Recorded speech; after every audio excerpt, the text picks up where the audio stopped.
지금 국회에서 긴급 재난지원금 이슈가 지금 떠올랐는데 이번에도 이전과 마찬가지로 이재명 지사가 처음에 이걸 이슈화하는데 가장 먼저 말을 했나 보죠? 네, 아무래도 거리두기 단계가 높아지면서 영업이 제한되는 그런 영업장들이 늘다 보니까 자연스럽게 이제 재난지원금 얘기가 나오게 된 것 같은데요. 네. SNS를 통해서 이재명 지사가 이것을 소멸성 지역화폐로 전 국민에게 지급해야 한다라고 주장을 했습니다.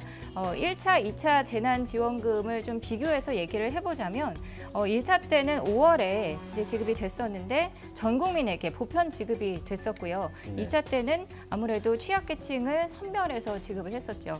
이재명 지사 같은 경우는 1차 보편 지급 때는 상당히 체감적으로도 그렇고 통계적으로도 효과가 좋았기 때문에 이렇게 보편 지급을 해야 된다 이렇게 얘기를 하고 있긴 한데요. 아직까지 그 방식에 대해서는 좀 논란이 있기 때문에 어떻게 결정될지는 지켜봐야 되겠습니다. 이제 말이 나왔는데 이재명 지사의 어떤 제안에 대해서 화답을 민주당 쪽에서 안 하고 야당 쪽에서 먼저 화답을 했습니다. 들어보도록 하겠습니다. 3차 유행으로 인해 가지고서 벌써부터 3차 재난지원금 문제가 지금 거론되고 있습니다.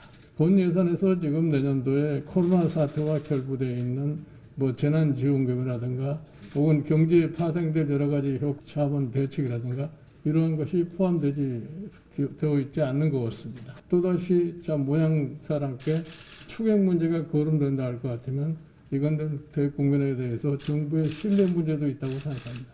3차 전국민 재난지원금과 전국민 고용소득보험제 등 정부의 적극적인 재정 정책을 시급히 논의해야 합니다. 다만 지난 2차 재정지원금처럼 선별적 집행은 그 효과가 한정적이고 오히려 하위계층의 소득 하락이 있었다는 지적도 있는 만큼 특단의 대책이 필요합니다. 지금 예산안이 다음 달 2일 통과돼야 되잖아요. 네, 그렇죠. 자동 부의 시점은 다음 달 2일인 거죠. 지금 논의해서 통과는 가능합니까? 이제 적극적으로 논의를 한다면? 이제 열흘도 채 남지 않은 시간이거든요. 네. 지금 논의하는 게 과연 가능하겠는가? 불가능이라고 하는 건 없는 거니까요. 불가능하다고 제가 말씀드리기는 어려울 것 같은데요. 현실적으로는 쉽지 않다. 왜냐하면 지금 다시 재난지원금을 지급한다고 하면 한 5조 원가량, 지금 야당에서 적게는 3조 6천억 정도가 필요하다고 하는데 네. 내년 예산안에 그걸 반영해야 되는 상황이거든요. 근데 내년 예산안에 반영한다 하더라도 내년 1월 지나야 사실은 재난지원금이 지급되는 상황이거든요. 네. 그럼 본 예산에 있는 다른 항목을 삭감해가지고 예산안을 집어넣어야 되는 상황인데 네. 그걸 다 시간 안에 조정하기가 참 쉽지는 않다고 하는 겁니다.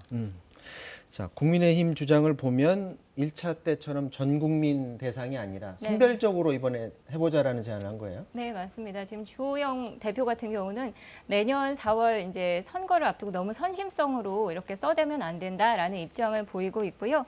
역시 김종인 위원장도 이게 본 예산에 편성돼서 내년 1월에는 이제 지급이 돼야 된다라는 입장을 얘기하고 있습니다. 그래서 당장 이제 본 예산으로 편성을 해서 3차 대유행으로 직격탄을 맞은 그런 어떤 그 영업장들을 대상으로 예를 들면 PC방이라든지 택시, 학원 이런 집중 타격을 받는 업소를 대상으로 해서 생계 지원금을 주는 그런 방안을 지금 논의하고 있다고 밝혔습니다. 지금 이 제안에서 민주당 쪽에서는 반대는 안 하는데 지금 적극적으로 논의는 안 하는 것 같은데 어떻게 보십니까? 국민의힘이 이슈를 먼저 선점했다고 봐야 될까요? 네, 맞습니다. 그건 맞아 보여요. 그러니까 두 가지 측면이 있는 것 같아요. 민주당은 고민은 여러 가지 고민들이 있겠지만 네. 일단 기존의 가덕도 신공항 문제라든가 공수처 처리 문제나 이런 것처럼 민주당이 이슈를 주도해 나갔는데 국민의힘이 재난지원금 문제로 이슈를 오히려 끌고 나가려고 하는 그런 의도가 있다. 정치적 의도가 깔려 있다고 보는 것이고요. 둘째로는 국민의힘이 이번에 이제 그 재난지원금을 편성함으로 인해서 본 예산을 깎을 때 어느 본 예산을 깎으려고 시도하겠는가.